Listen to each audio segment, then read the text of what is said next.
Assalamualaikum warahmatullahi ta'ala wabarakatuh. A'udzu billahi minasy syaithanir rajim. Bismillahirrahmanir rahim. Alhamdulillahi rabbil alamin. Wassalatu wassalamu ala asyrafil anbiya'i wal mursalin sayyidina Muhammadin wa ala alihi wa sahbihi ajma'in. Allahumma rabbi syrah li sadri wa yassir li amri wahlul 'uqdatam min lisani yafqahu qawli. Wala hawla wala quwwata illa billahil 'aliyyil 'azim. Allahumma anfa'na bima 'allamtana wa 'allimna ma yanfa'una wa 'allimna ma jahilna wa dhakkirna ma nussina. Allahumma yassir wa la tu'assir, rabbi tammim bil khair. Allahumma iftah 'alaina futuhal 'arifin, وفقنا توفيق الصالحين. اللهم لا سهل إلا ما جعلته سهلا وأنت تجعل الحزن إذا شئت سهلا. InsyaAllah kita sambung balik pengajian kitab Bulughul Maram yang membincangkan tentang hadis-hadis yang berkait dengan hukum hakam yang dikarang dan disusung oleh Al-Hafidh Ibn Hajar Al-Asqalani rahimahullahu subhanahu wa ta'ala, wa nafa'ana Allahu bi'ulumihi fid darain amin. Baik.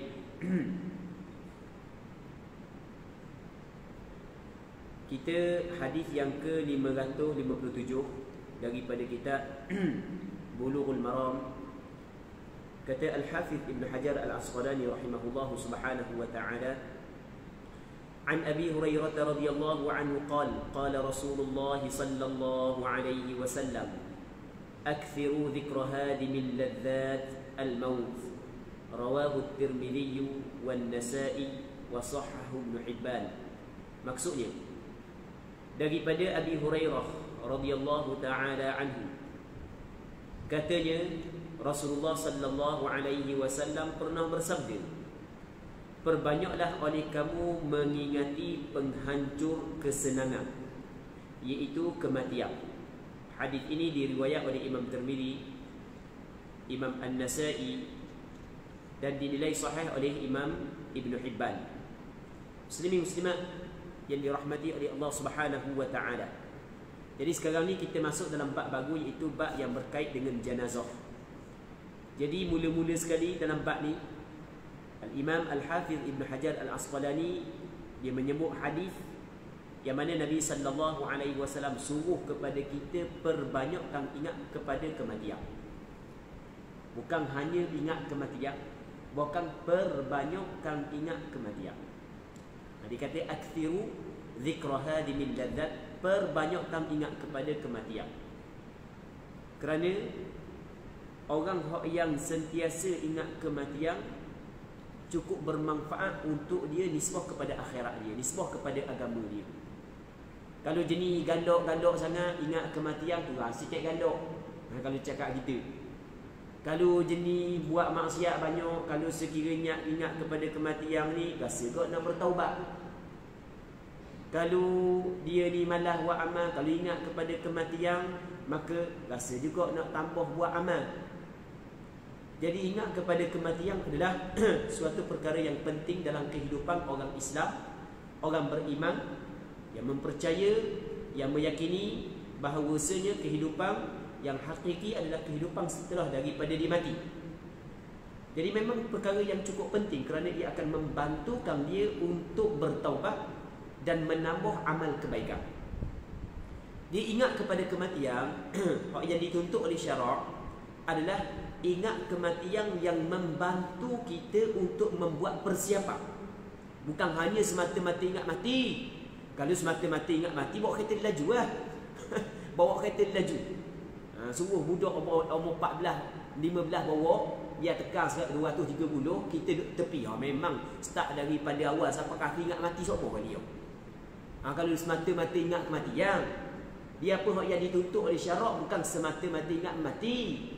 Kalau semata-mata ingat mati macam Mekah bawah ni ya. Jadi dia ingat kematian yang dipuji oleh syarak, yang dituntut oleh syarak adalah ingat kematian yang membangkitkan, yang membantu untuk kita membuat persiapan setelah daripada kita meninggal dunia. Hak tu hak yang dituntut oleh syarak. Jadi ingat kepada mati, kita ingat benda ke nasib kita lepas daripada kita mati kat gigi.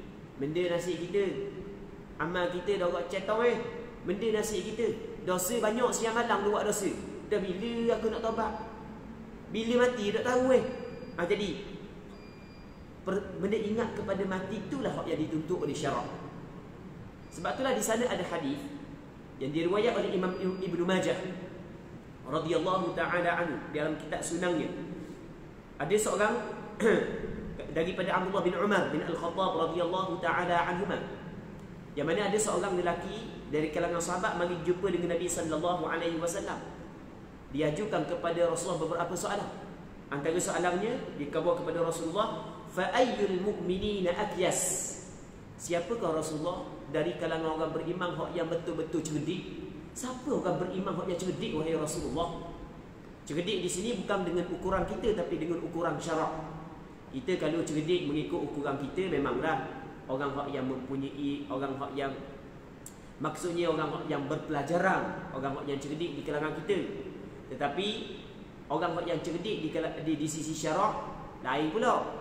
Jadi ditanya Rasulullah, fa ayyul mu'minina akyas? Siapakah orang yang betul-betul cerdik wahai Rasulullah sallallahu alaihi wasallam? Maka jawab Nabi sallallahu alaihi wasallam, qal aktsaruhum lil maut dzikra. Orang yang paling banyak ingat kepada kematian. Lepas tu wa ahsanuhum lima ba'dahu isti'dada ulaika akyas. Dan orang yang paling elok membuat persiapan untuk kematian, untuk perkara yang selepas daripada dia mati, untuk akhirat. Memang dijaga sungguh, elok sungguh persiapan dia. Golongan ni lah betul-betul hak cerdik je. Walaupun di atas dunia tidak berpelajaran. Bukan maksud jangan belajar, bukan. Belajar benda yang ditutup oleh syarak. Cuma kita nak katakan bahawa ukuran orang yang cerdik di sisi syarak ni yang disebut oleh Rasulullah sallallahu alaihi wasallam. Orang yang banyak ingat kepada kematian dan membuat persiapan yang cukup rapi, yang cukup comel untuk menghadapi perkara yang akan berlaku selepas daripada mati. Golongan ni yang betul-betul cerdik. Rasul kata ulaikal akyas. Kalau orang belajar ilmu tata bahasa Arab, perkataan ulaik adalah isim ma'rifah. Al-akyas juga isim ma'rifah. Dalam kaedah menyebut ma'rifatut tarafain tufidul hasra. Ma'rifah dua tepi, mubtada ma'rifah, khabar ma'rifah, ia memberi faedah akan hasar. Maksudnya golongan ni je yang cerdik, orang lain dah. Tu maksud dia. Dia dalam orang belajar bahasa Arab lah. Dia panggil, kita ada satu kaedah yang mana kita dapat memahami penggunaan dalam bahasa Arab dengan menggunakan kaedah ini. Perkataan ulaik adalah isim ma'rifah, al-akyas juga isim ma'rifah. Maka ma'rifatut tarafain ma'rifah, mubtada dan khabar, dia memberi faedah akan hasar. Maksud dia memberi faedah akan hasar. Perkataan hasar adalah ithbatul hukmi lil madhkur wa nafyuhu amma adahu, mengisbatkan hukum kepada apa yang disebut dan menafikan. Ada pengisbatan dan ada penafian, menafikan hukum daripada perkara yang lain. Ketika Rasul kata ulaikal akyas, golongan ni sahaja yang cerdik. Cerdik ni untuk golongan ni je. Bermakna golongan lain tak cerdik. Tak cerdik dia cakap kita, cakap tergandung kata bodoh lah, lebih kurang je tu. Golongan lain bodoh lah ke? Hak ni je hak cerdik. Tu maksud dia. Baik, muslimin muslimat yang dirahmati oleh Allah Subhanahu wa taala. Jadi apa hak yang dituntut oleh syarak bukan hanya ingat kepada kematian, bahkan perbanyakkan ingat kepada kematian. Dan kematian hak yang dituntut oleh syarak supaya kita ingat ni adalah kematian yang membangkitkan kita untuk membuat persiapan, sama ada daripada sudut menambahkan amalan yang baik ataupun daripada sudut bertaubat kepada Allah di atas dosa-dosa yang kita lakukan. Muslimin muslimat yang dirahmati oleh Allah Subhanahu wa taala. Sebenarnya setiap orang yang beriman semuanya, ataupun setiap manusia, bukan setiap orang beriman, setiap manusia meyakini bahawasanya dia akan mati, siapa pun dia. Sama ada tu ada agama, tak ada agama, semua meyakini dia akan mati. Tak ada orang yang tidak meyakini dia yang semua yang hidup akan mati, melainkan orang yang bermasalah pada akal. Mana mungkin seorang manusia yang dia duk tengok kelahiran demi kelahiran, kematian demi kematian, tiba-tiba dia tidak meyakini bahawa dia mati. Kematian adalah suatu hakikat, suatu pintu yang setiap yang bernyawa pasti akan memasukinya. Sebab itulah Allah Ta'ala kata dalam Quran, kullu nafsin dha'iqatul maut. Setiap yang bernyawa pasti akan merasai mati. Siapa pun dia, setiap yang bernyawa pasti akan merasai mati. Sebab itulah kematian adalah hakikat yang tidak ada siapa pun yang menolaknya. Kerana kita duk tengok semua benda, suatu hakikat yang betul-betul berlaku. Manakala orang beriman, bukan dia hanya melihat kepada kematian sahaja, bukan dia melihat kepada kehidupan setelah daripada kematian. Kerana kehidupan kita yang sebenarnya adalah kehidupan lepas daripada kita mati di negeri akhirat. Kehidupan kita yang sebenarnya lepas daripada mati ya. Sebab itulah Allah Ta'ala kata dalam Quran, wa inna daral akhirata lahiyal hayawan. Sesungguhnya negeri akhirat adalah negeri yang betul-betul kehidupan yang sungguhnya. Manakala dunia ni sementara je. Sementara je, berapa tahun sangat hidup di atas dunia. Umat Rasulullah, umur umat Rasulullah ni di antara 60 hingga 70. Tu umur ghalib umat Rasulullah. Dan ni Rasulullah kata dalam hadis yang diriwayat oleh Imam Tirmizi dalam kitab Jami'-nya. Kata Imam Tirmizi, Rasulullah sallallahu alaihi wasallam bersabda, a'maru ummati ma baina 60 ila 70. Umur umat aku di antara 60 hingga 70. Dan sedikit di kalangan umat aku orang yang umur dia lebih daripada 70. Wa aqalluhum man yajuzu dhalik, kata Rasulullah. Sedikit di kalangan umat aku orang yang lebih umur 70. Jadi pendek kata, umur umat Rasulullah dah sampai 200 tahun, 150 tahun pun payah dah nak jumpa. Payah dah 120 tahun pun sejuta seorang mungkin. Gitu kan? Memang jarang dah nak jumpa. Gitu sementara. Umur yang sekejap hidup di atas dunia sementara. Yang mana dalam tempoh yang sementara ni, apa yang dituntut kepada kita adalah kita kumpul bekalan yang akan kita guna selepas daripada kita mati. Kehidupan yang hakiki ni adalah kehidupan lepas daripada kita mati ya. Jadi jangan kita duduk di atas dunia ni jadi galik sangat. Sampai ke lupa di mana tempat kita nak pergi. Kita di atas dunia sementara je untuk kita kumpul bekalan yang kita akan guna selepas daripada kita mati. Kebahagiaan seseorang selepas daripada mati berbeza dengan kebahagiaan dan kesenangan seorang di atas dunia. Kesenangan seorang, kebahagiaan seorang di atas dunia kerana kebanyakan ataupun banyak harta yang dimiliki oleh dia. Kalau sihat tubuh badan, banyak harta, biasa orang tu senang lah. Orang tu senang lah biasanya. Tapi ukuran dan pertimbangan di negeri akhirat bukan lagu tu. Bukan. Negeri akhirat harta benda sedikit pun tak laku dah. Hak yang lakunya hati. Ketika kita datang berjumpa dengan Allah, selamat daripada kufur, selamat daripada nifaq, dengan membawa amalan-amalan yang baik, tidak ada dosa ataupun banyak kebaikan berbanding dengan kejahatan. Hak tu hak yang memberi manfaat kepada kita di negeri akhirat. Atas dunia ialah kira dengan harta lah. Begitu golik gitulah. Golik orang banyak harta senang, orang kurang harta susah. Golik kita kata golik, tapi ada gok banyak harta tapi sebelum dia nak dimakan. Hak ni nak dimakan sebab sakit ni, hak ni nak dimakan sebab sakit ni, hak ni nak dimakan sebab sakit ni. Kawan ni hak ayah ada bikin 4 jam setengah je dalam beg tu. 3 pinggang habis. Ngekerok-keroknya kokok. Sedapnya, jilat jari. Kalau makan dengan kaki jilat tau. Kadang-kadang gitu pula kan. Jadi cuma kita kabur kebiasaannya di atas dunia ni, kesenangan seorang dengan melihat orang tu banyak harta dah. Tapi berbeza dengan di negeri akhirat, ukuran dia bukan di situ. Sebab itulah Allah Ta'ala kata dalam Quran, yauma la yanfa'u malun wa la banun illa man atallaha biqalbin sadid. Pada hari yang tidak memberi manfaat harta benda, anak pinak, melainkan mereka yang datang berjumpa dengan Allah membawa hati yang selamat. Muslimin muslimat yang dirahmati oleh Allah Subhanahu wa Ta'ala. Katanya lagi, wa an Anas radhiyallahu anhu qala Rasulullah sallallahu alaihi wasallam, la yatamannayanna ahadukum al-maut li dhurrin yanzilu bih, fa in kana la budda mutamanniyan falyaqul Allahumma ahyini ma kanat al-hayatu khayran li wa tawaffani idza kanat al-wafatu khayran li, muttafaqun alaih. Maksudnya daripada Sayyidina Anas bin Malik radhiyallahu ta'ala anhu, katanya Rasulullah sallallahu alaihi wasallam pernah bersabda, Jangan sekali-kali seseorang di antara kamu mengharapkan kematian kerana suatu musibah yang menimpa diri. Agama kita melarang. Kita ingin mati, nak mati, cita-cita nak mati kerana musibah, kemudaratan yang menimpa kita. Itu maksud dia. Sakit terlajak sangat ni, ya matilah daripada hidup gini. Itu benda yang dilarang oleh agama. Susah sangat balah dengan orang fitnah gitu gini, macam-macam lah kesusahan yang dialami, ujian yang kita lalui di atas dunia ni.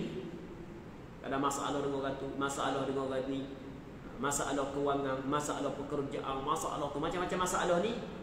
Jangan sekali-kali kerana permasalahan tersebut menimpa dirimu sehingga mu nak mati. Jangan. Benda tu dilarang. Dia sebenarnya kita nak mati ke tak mau mati ke lagi tak sampai masa dia dah mati. Kita tak mau mati dan sampai masa dia akan mati. Sebab kematian ni ataupun tempoh hidup kita, ajal kita ni telah ditetapkan oleh Allah Subhanahu Wa Taala. Allah, antara perkara yang telah ditetapkan oleh Allah Taala adalah ajal kita. Sebagaimana disebut dalam hadis yang diriwayatkan oleh Imam Bukhari dan Muslim daripada Abdullah bin Mas'ud radhiyallahu taala anhu. Kata Abdullah bin Mas'ud, "Thumma yursalu ilaihi," kata Abdullah bin Mas'ud, Rasulullah sallallahu alaihi wasallam kata, hadis yang panjang, "Thumma yursalu ilaihi al-malak." Kemudian ketika janin berada dalam perut mak dia dalam tempoh yang tertentu, Allah Taala utuskan seorang malaikat. Mula-mula Allah Taala perintah kepada malaikat tu, fayanfukhu fihi ruh, tiupkan roh pada janin tersebut hidup. Wa yu'maru bi arba'i kalimat, diperintah kepada dia dengan 4 kalimah. Yang pertamanya bikatbi rizqihi, tulis rezeki dia. Wa ajali, dan ajalnya, tempoh hidup dia. Banyak mana tempoh hidup sebenarnya ditetapkan. Selama mana tak sampai ajal lagi, nak mati ke, tak mau mati ke, dia tidak akan mati. Sampai ajal tak mau mati, dia akan mati. Idza jaa ajaluhum la yastakhiruna sa'atan wa la yastaqdimun. Allah Taala kata dalam Quran. Apabila sampai ajal mereka itu tidak boleh nak minta cepat, tak boleh nak minta lewat pun tak boleh. Dia akan sampai masa dia akan mati. Muslimin muslimat yang dirahmati oleh Allah Subhanahu Wa Taala. Jadi walau bagaimanapun, apa di sana ada hukum. Orang yang ingin mati ketika musibah menimpa dia ada hukum. Hukum dia dilarang oleh syarak. Sehingga Rasulullah sallallahu alaihi wasallam menyebut, la yatamannayanna ahadukumul maut. Kalau orang belajar ilmu bahasa Arab, apa nak sebut sikit. Perkataan la yatamannayanna ahadukumul maut, dia boleh dua penggunaan. Maksudnya boleh guna la nafiyah, boleh guna la nahiyah. Kalau la nafiyah makna tidak cita-cita, tidak mengharapkan seorang di kalangan kamu akan kematian. Tapi nafiyah dengan makna nahiyah, tidak di sini dengan makna jangan. Dan yang keduanya boleh kita guna la tu la nahiyah, la dengan makna jangan. Dia dalam bahasa Arab ni ada la makna tidak, ada la makna jangan. Perkataan la yatamannayanna ahadukumul maut boleh kata tidak berharap kamu akan kematian, dan boleh jangan berharap kamu akan kematian.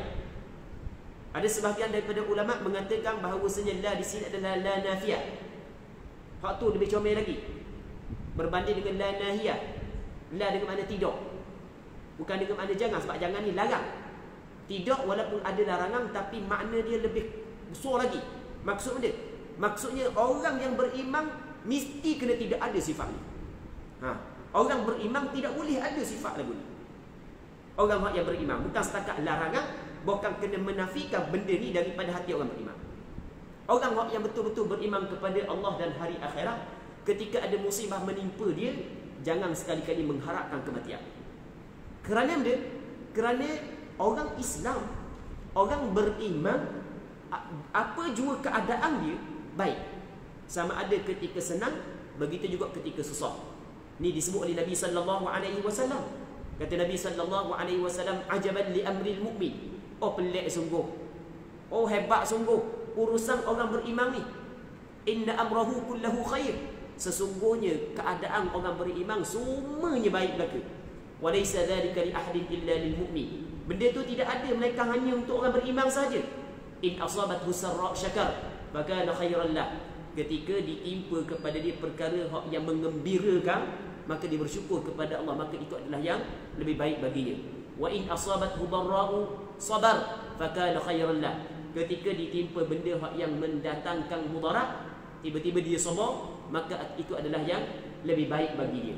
Sekarang ni kita nak ke tak mahu ke, dia sampai masa dia tidak akan mati, sampai masa dia akan mati. Jadi kita kena jadikan perkara tersebut bertepatan dengan tuntutan syarak. Bertepatan dengan tuntutan syarak. Apa yang jadi tuntut oleh syarak? Ketika kita ditimpa musibah, ketika kita ditimpa kemudaratan, maka jadikan perkara itu tangga untuk kita lebih dekat kepada Allah Subhanahu wa taala. Tangga untuk kita lebih dekat kepada Allah Subhanahu wa taala. Musibah yang menimpa kita, kemudaratan yang menimpa kita, kita jadikan ia sebagai tangga yang untuk kita lebih dekat kepada Allah Subhanahu wa taala. Maka pastinya musibah itu pada hakikatnya adalah nikmat yang Allah Taala kurniakan kepada kita. Sebenarnya nampak pada zahirnya musibah, tapi pada hakikatnya nikmat. Kerana dengan musibah tersebut kita lebih dekat dengan Allah Subhanahu wa taala. Ada tak lagi nikmat yang lebih besar berbanding dengan seorang hamba lebih dekat kepada Allah Taala? Tak ada dah. Muslimin muslimat yang dirahmati oleh Allah Subhanahu wa taala. Dalam hadis ni kata Nabi sallallahu alaihi wasallam, jangan sekali-kali seorang di antara kamu mengharapkan kematian kerana suatu musibah yang menimpa dirinya. Ada musibah yang menimpa diri, jangan dia mengharapkan kematian. Dalam hadis yang lain kata Nabi sallallahu alaihi wasallam, la yatamanna ahadukumul maut li dhurrin nazala bih, imma muhsinan fala'allahu yazdad wa imma musian fala'allahu yasta'tib, kata Rasulullah. Janganlah dia mengharapkan, berkeinginan untuk kematian. Sebab dia, sebab kalau dia tu orang baik, maka barangkali dia akan menambahkan kebaikan dia. Kalau dia tu melakukan kejahatan, maka ketika tu dia cuba mencari bagaimanakah cara untuk dia bertaubat kepada Allah. Sebab ruang masih lagi terbuka untuk dia bertaubat kepada Allah sebelum daripada dia mati, sebelum daripada dia bertemu dengan Allah Subhanahu wa taala. Dia hak yang dicela oleh syarak adalah kita nak kematian, kita mengharapkan kematian kerana kemudaratan yang menimpa kita. Tetapi kalau sekiranya kerana fitnah pada agama, itu tak ada masalah. Kalau fitnah kepada agama, hak tu tidak menjadi masalah. Bahkan ada sebahagian daripada ulama ketika berlaku fitnah pada agama dia, maka dia minta berdoa kepada Allah agar Allah Ta'ala mematikan dia. Jadi maksudnya kalau dia masih lagi hidup akan rosak agama dia. Tak kira lah lagu mana. Contoh boleh kita buat macam-macam contoh. Macam-macam contoh. Kalau dia masih lagi hidup akan rosak agama dia dengan fitnah yang cukup teruk berlaku di zaman dia. Maka untuk dia nak jaga agama dia, maka tak ada masalah dia mengharapkan kematian. Ataupun mengharapkan kematian fi sabilillah, berperang di jalan Allah untuk meninggikan agama Allah. Waktu dituntut. Jangan waktu pun takut juga. Itu dituntut kepada setiap orang beriman. Muslimin muslimat yang dirahmati oleh Allah Subhanahu wa taala. Sebab itulah di antara doa yang pernah didoakan oleh Nabi sallallahu alaihi wasallam dalam hadis yang diriwayatkan oleh Imam Tirmizi dalam kitab Jami' ni. Ini doa Rasulullah, wa idza aradta bi ibadika fitnatan faqbidni ilaika ghayra maftun. Ini doa Rasulullah. Maksudnya jika engkau ya Allah menghendaki dengan hamba-hambamu fitnah, maka matikanlah aku tanpa sebarang fitnah. Jadi kalau kerana bimbang mudarat terhadap agama kita, maka itu tidak menjadi masalah. Dan bahkan perkara ini pernah dilakukan oleh sebahagian daripada ulama suatu ketika dahulu. Ketika ada fitnah terhadap agama, lalu dia berdoa kepada Allah agar Allah Subhanahu wa taala mematikan dia. Kata Rasulullah lagi, namun jika dia mesti mengharapkannya. Ada kata janganlah nak kematian, mengharapkan kematian, berkeinginan untuk mati kerana mudarat yang menimpa dirimu, jangan. Tapi dia ni tak boleh, nak juga. Dah manusia kan sama, kadang-kadang sampai ke putus harapan, putus asa tu teruk sangat, nak mati juga. Okey, gini cara Rasulullah kata, benda tu asalnya dilarang. Tapi kalau nak juga, tak boleh nak elok dah, terlalu teruk dah hati, hancur. maksudnya hati ni putus asa dah, putus harapan dah, maka cara hak yang agama kita ajar lagu ni, baca doa ni, kata Rasulullah, baca doa ni. Benda membaca doa ni, Allah falyaqul, dibaca Allahumma ahyini ma kanatil hayatu khayran li wa tawaffani idza kanatil wafatu khayran li. Dah mana maksud dia. Tak pandai bahasa Arab pun, bahasa Melayu pun tak ada masalah, sebab Allah Ta'ala memahami segala bahasa. Kita berdoa boleh belaka nak doa dengan bahasa mana pun, bukan mesti kena berdoa bahasa Arab. Dah apa pun doa sebab aku tak pandai bahasa Arab, tak boleh. Doa lah dengan bahasa mana pun. Tak boleh bahasa Arab pun, tapi hak molek bahasa Arab lah, sebagaimana hak yang Rasulullah sallallahu alaihi wasallam ajar. Tapi sebenarnya tidaklah disyaratkan berdoa dengan bahasa Arab. Okey, maksud dia benda, tengok maksud dia. Ya Allah, hidupkanlah aku selama mana kehidupan adalah lebih baik bagimu. Kita doa kepada Allah, ya Allah, panjanglah umur aku, hidupkanlah aku selama mana kehidupan saat itu lebih baik bagi aku. Sebab kita tahu, adakah kita hidup lebih baik bagi kita ataupun mati adalah lebih baik bagi kita, kita tak tahu. Dan wafatkanlah aku, matilahkan aku selama mana wafat adalah lebih baik bagi. Jadi kita menyerahkan pemilihan terus hidup atau mati kepada Allah Subhanahu Wa Taala. Kita bukan hak yang kita buat pilihan. Jadi kita serah kepada Allah Taala. Ya Allah, matikanlah aku sekiranya hidupkanlah aku sekiranya kehidupan ini lebih baik bagiku, dan matikanlah aku sekiranya kematian ini adalah lebih baik bagiku. Mudah je. Mudah je. Nak ingat bahasa Melayu dah. Bahasa Arab payah sikit nak ingat. Muslimin muslimat yang dirahmati oleh Allah Subhanahu Wa Taala.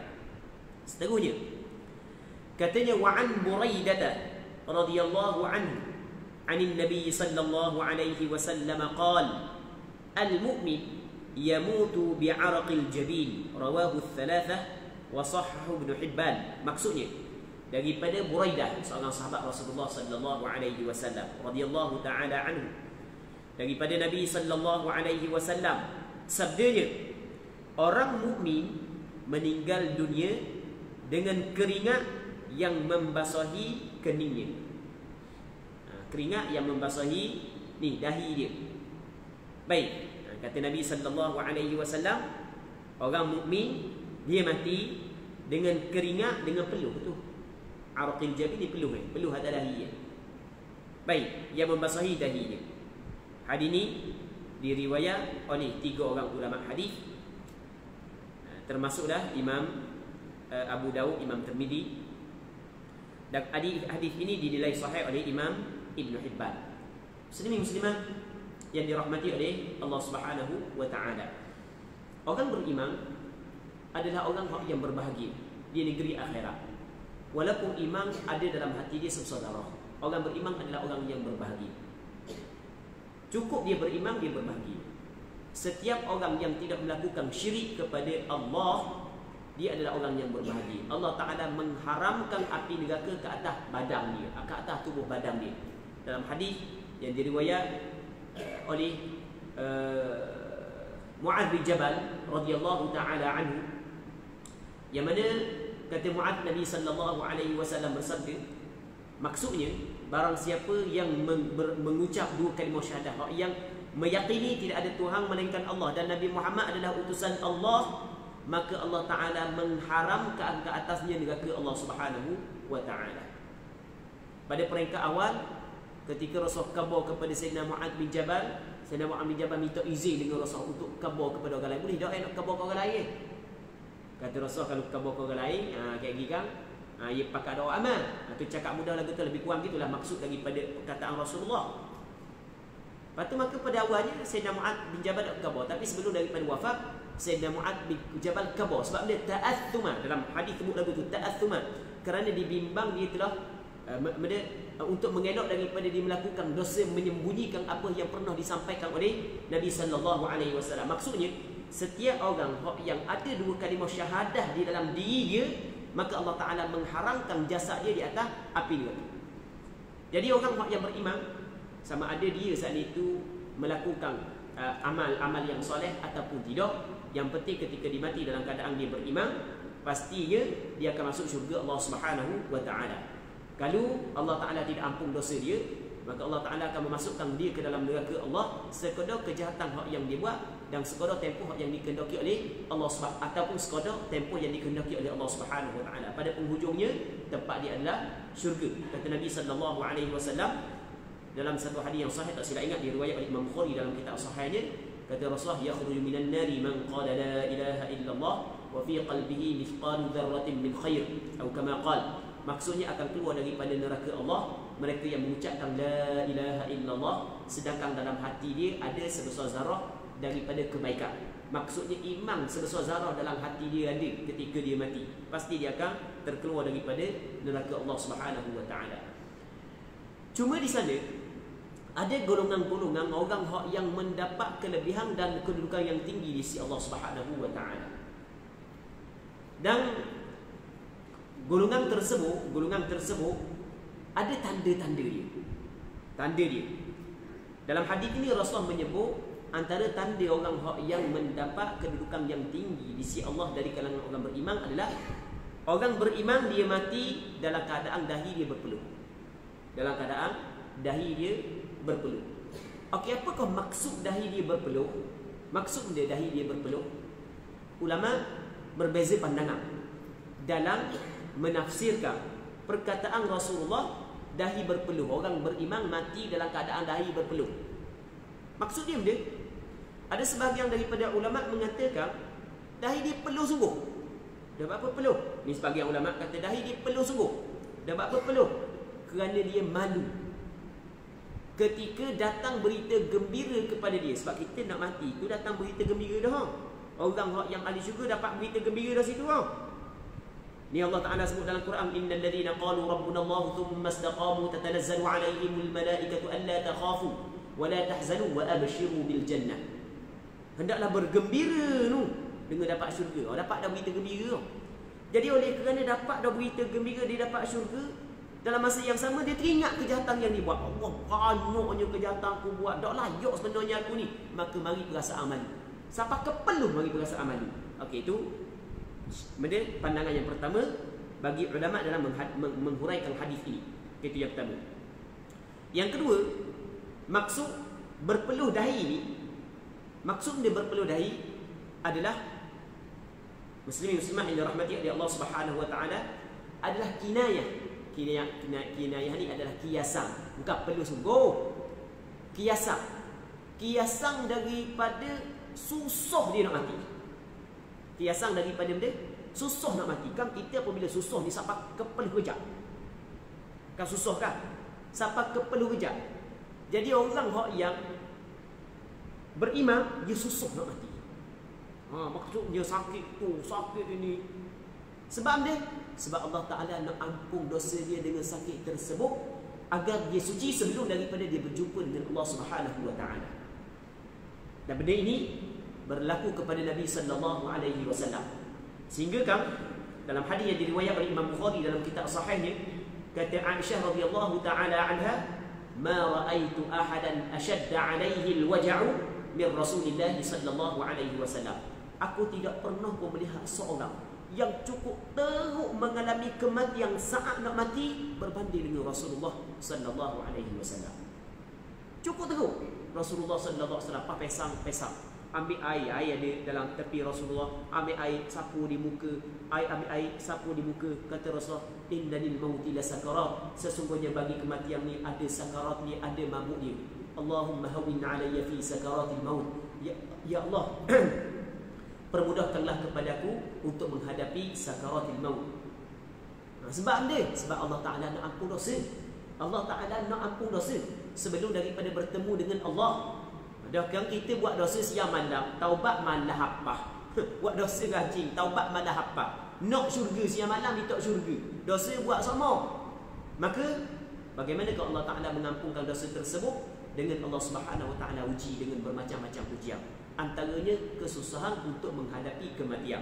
Muslimin muslimat yang dirahmati oleh Allah Subhanahu wa taala. Dalam hadis yang diriwayatkan oleh Imam Tirmizi dalam kitab Jami'-nya, kata Nabi sallallahu alaihi wasallam, "Idza arada Allah taala bi 'abdihi al-khaira, 'ajjala lahu al-'uqubata fid dunya." Allah Taala kalau dia nak bagi kebaikan, dia nak bagi kebaikan kepada seorang hamba, Allah Taala akan percepatkan hukuman di atas dia. Allah Taala hukum lalu di atas dia. Susah tu, sakit tu, ada masalah semua kehidupan dia. Sebab Allah Ta'ala nak ampun dosa dia. Allah Ta'ala nak bagi kepada dia kebaikan. Dengan musibah-musibah, ujian-ujian tersebut, maka Allah Ta'ala menghapuskan dosa dia, mengkifaratkan dosa dia. Tapi sebaliknya, kata Nabi SAW, wa idza aradallahu bi'abdihi syarra amsaka anhu bi dhanbi. Kalau Allah Ta'ala nak beri kejahatan kepada hamba, maka Allah Ta'ala dah bagi hukuman dia. Oh, senang ni buat maksiat, kau senang. Buat jahat, kau senang. Tak ada susah sikit. Kau sebuah mego. Oh, kau ada nama, kau orang suka. Tak ada sakit benda, tak ada susah benda. Buat kau jahat, kau molek. Nampak pada pandangan mata manusia. Baik. Hatta yuwafiyahu yawmal qiyamah. Sehingga Allah Ta'ala akan balas dia pada hari kiamat. Allah Rabbi hukuman di atas dunia, nak banding dengan hukuman di negeri akhirat tidak boleh nak banding. Muslimin muslimat yang dirahmati oleh Allah Subhanahu wa Ta'ala. Okey, dua. Yang ketiga. Jadi maksud dengan orang beriman mati dengan berpeluh dahi adalah orang beriman ni dia bersusah payah di atas dunia. Jadi maksud dia adalah kiasan daripada bersusah payah di atas dunia untuk melakukan ketaatan. Kapeluh ni susah kan? Kesusahan untuk melakukan ketaatan, meninggal maksiat dan mencari rezeki yang halal. Sehingga dia mati. Orang beriman. Jadi maksud orang beriman mati dengan berpeluh dahi. Pandangan yang pertama, memang peluh sungguh dahi dia. Sebab dia peluh, sebab dia malu. Kerana dia telah diberi berita gembira. Cakap kita dah tubik keputusan dah, dapat syurga. Lepas tu dia ingat benda kejahatan banyak dia buat. Tak pernah sabar dia dapat syurga. Malu lah. Okey, itu pandangan yang pertama. Pandangan yang kedua, mengatakan maksud hadis ini adalah orang beriman, dia ni mati berpeluh dahi, maksudnya dia menanggung kesusahan. Dia menanggung kesusahan. Kesusahan nak mati sakit nak mati lama mana? Sebab Allah Ta'ala nak ampun dosa dia. Dua. Yang ketiganya adalah orang beriman ni selama dia hidup susah sama, duk buat amal, duk macam jalan dalam dubi, guna jalan dalam dubi. Kau ni boleh buat ke tak? Oh, tak boleh buat, tinggal. Kau ni boleh buat, dia buat. Oh, sampai masa diwajibkan dia buat sesuatu, dia buat. Semayang, puasa, dia puasa. Benda yang haram walaupun disukai oleh hawa nafsu dia tinggal. Lepas tu dia cari rezeki halal. Rezeki yang tak halal banyak, tapi kau Allah Rabbi takut pada Allah Ta'ala tinggal lah. Oh, kalau nak cari hak tak halal tu berlambak sangat, boleh senang. Aku cakap kan, aku kalau nak cari rezeki hak yang haram tu dah soroyak lah. Contoh kan. Tapi tak ambil. Tinggal belaka biarlah susah sikit pun. Asal kata rezeki tu halal. Tu maksudnya kinayah, ada kiasan daripada kesusahan yang dialami di dalam mengikut perintah Allah Subhanahu wa Ta'ala dalam hal ibadatnya, meninggal maksiatnya, mencari rezeki yang halalnya. Maka orang beriman begitulah keadaan dia sehingga dia mati. Jadi hadis ni ada beberapa penafsiran. Jadi kalau kita tengok orang tu mati tak perlu dahi, jangan kata dia ni bukan ahli syurga, jangan. Sedap pula. Kadang-kadang baca satu hadis, orang mati ni, orang beriman, alamat dia mati dalam keadaan baik, perlu dahi. Jadi orang tak perlu dahi, orang nak pakai lah. Jadi kalau orang tu mati senang je, tu orang baik lah tu, comel tu. Kalau mati susah, pas sakit. Orang ngajuk pergi banyak-banyak dah, gigit dah hidup lagi. Ingat mati dah, balik mula orang 2-3 kali hidup main lagu tu. Baik, orang yang susah je mati. Baik, bela tu dia gitu. Orang kita bela tu. Susah mati ya, jangan. Bahkan ada sebahagian daripada ulama menafsirkan hadis ini mengikut apa yang kita kabar saat ni ya. Maksudnya orang beriman Allah Ta'ala uji dia ketika nak mati, susah dia menghadapi kematian kerana Allah Ta'ala nak membersihkan dosa yang dilakukan agar ketika dia berjumpa dengan Allah, diri dia bersih daripada dosa. Muslimin muslimat yang dirahmati oleh Allah Subhanahu wa Ta'ala. Semoga Allah Ta'ala mengampuni segala dosa kita. Katanya wa an Abi Sa'id wa Abi Hurairah radhiyallahu anhuma qala Rasulullah sallallahu alaihi wasallam laqinu mautakum la ilaha illallah, rawahu Muslim wal arba'ah. Daripada Abi Sa'id Al-Khudri radhiyallahu ta'ala anhu, dan Abu Hurairah radhiyallahu taala anhu, maksudnya daripada dua orang sahabat Rasulullah. Keduanya telah menceritakan bahawa Rasulullah sallallahu alaihi wasallam pernah bersabda, ajarkanlah orang-orang mati dari kalangan kamu dengan perkataan la ilaha illallah. Jadi kalau orang mati mengajar perkataan la ilaha illallah. Dia perkataan mauta adalah jamak daripada mayit. Mayitun mauta, maridun marda, syakikun syatta. Jadi jamak daripada perkataan marid. Orang-orang yang mati di kalangan kamu, orang mati di kalangan kamu mengajar la ilaha illallah. Bukan setakat orang Islam, orang kafir pun boleh ajar supaya dia mati dalam keadaan beragama Islam, mengucap dua kalimah syahadat. Baik, ajar perkataan la ilaha illallah. Jadi ulama ambil daripada hadis ini, disunatkan apabila kita tengok orang tu sakit nak mati, kita ajar dia la ilaha illallah, ajar dia. Orang hok duduk hospital ni boleh amal semua benda ni. Hok duduk buat ICU. Boleh amal benda ni. Maksudnya boleh beramal semua dengan hadis ni. Dah patuh orang tu mati, orang ni mati aja semua. Kita hok yang duduk hospital ni jarang 10 tahun seorang. Tu pun kadang-kadang nak down kita, 20 tahun seorang kadang-kadang nak down kita. Takut kita dulu orang bagi ajar, bukan kita ajar orang. Takut orang down ajar kita. Jadi bila kita tengok orang sakit dah mati tu, kita pergi bisik tepi telinga dia. Kata la ilaha illallah. Semua gitu je. Orang accident, tengok nyamu-nyamu ikan dah, dia bisik tepi telinga dia la ilaha illallah. Ini benda yang diperintah oleh Rasulullah. Rasul kata laqin wajar. Ini benda yang diperintah oleh Rasulullah. Benda ni disyariatkan, dituntut kepada kita supaya ajar orang nak mati perkataan la ilaha illallah. Baik. Muslimin muslimat yang dirahmati oleh Allah Subhanahu wa taala. Sebab itulah sepakat ulama mengatakan antara perkara yang disyariatkan dalam agama kita, ketika kita tengok orang nak mati, kita ajar dia la ilaha illallah. Ajar dia la ilaha illallah. Baik. Dan sebahagian daripada ulama berpandangan hadis ini boleh dijadikan sebagai sandaran kepada disunatkan bertalqin. Disunatkan bertalqin selepas daripada seorang tu mati. Kan ada sebahagian daripada di tempat kita lepas daripada orang tanam, dia pun bertalqin kan. Ada sebahagian ulama jadikan hadis ini sebagai sandaran. Sebab dia perkataan mauta makna dia adalah orang yang telah mati. Manakala digunakan kepada muhtadar, orang yang hampir mati, itu bukan makna asal, itu makna majazi. Jadi hendaklah kamu ajar orang yang telah mati di kalangan kamu akan ucapan la ilaha illallah. Jadi di antara benda yang diucapkan oleh orang yang bertalqin adalah dia mengajar kepada si mati bahawasanya Allah adalah Tuhan kamu.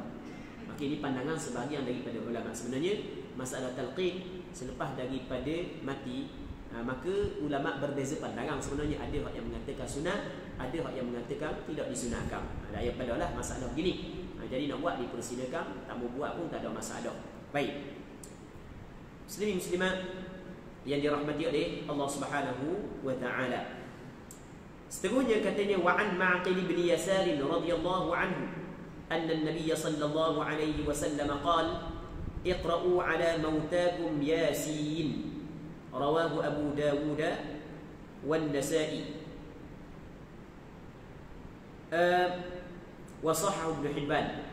Daripada Ma'qil bin Yasar radhiyallahu ta'ala anhu bahawasanya Nabi sallallahu alaihi wasallam telah bersabda, bacakanlah surah Yasin untuk orang-orang mati di kalangan kamu. Kamu baca surah Yasin untuk orang-orang yang nak mati, orang yang sedang nazar. Hadis ini dikeluarkan oleh Imam Abu Dawud, Imam An-Nasa'i, Imam Ibn Hibban. Okey. Ya, dalam pengajian hadis kita ada dua benda yang penting yang perlu kita kena bincang.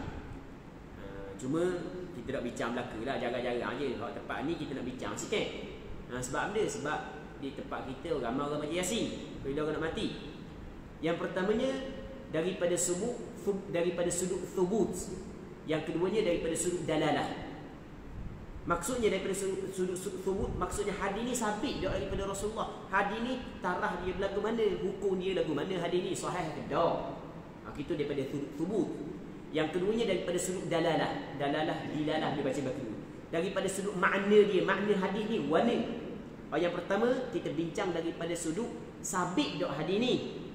Sabit ke dok hadis ni? Hadis ni lagu mana kau penilaian ulama hadis terhadap hadis ini? Hadis iqra'u ala mautakum yasin, sebenarnya ulama hadis berbeza pandangan di dalam menilai hadis ini sama ada hadis ini boleh diterima ataupun tidak. Sebahagian daripada ulama hadis menilai hadis ini sebagai hadis dhaif.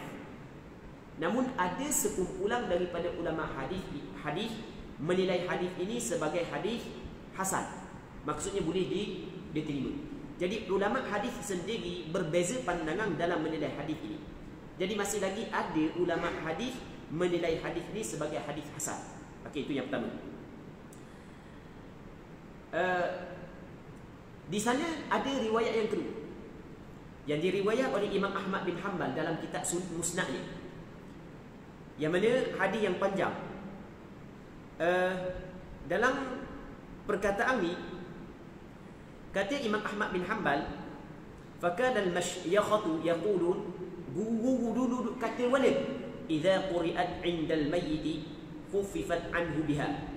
Apabila Yasin ni dibaca di sisi orang yang nak mati, maka akan diperengangkan, akan dipermudahkan untuknya dengan sebab bacaan surah Yasin tersebut. Dan Imam Al-Hafidh Ibn Hajar dalam kitab Al-Isabah menilai sanad hadis ini dengan sanad hasan.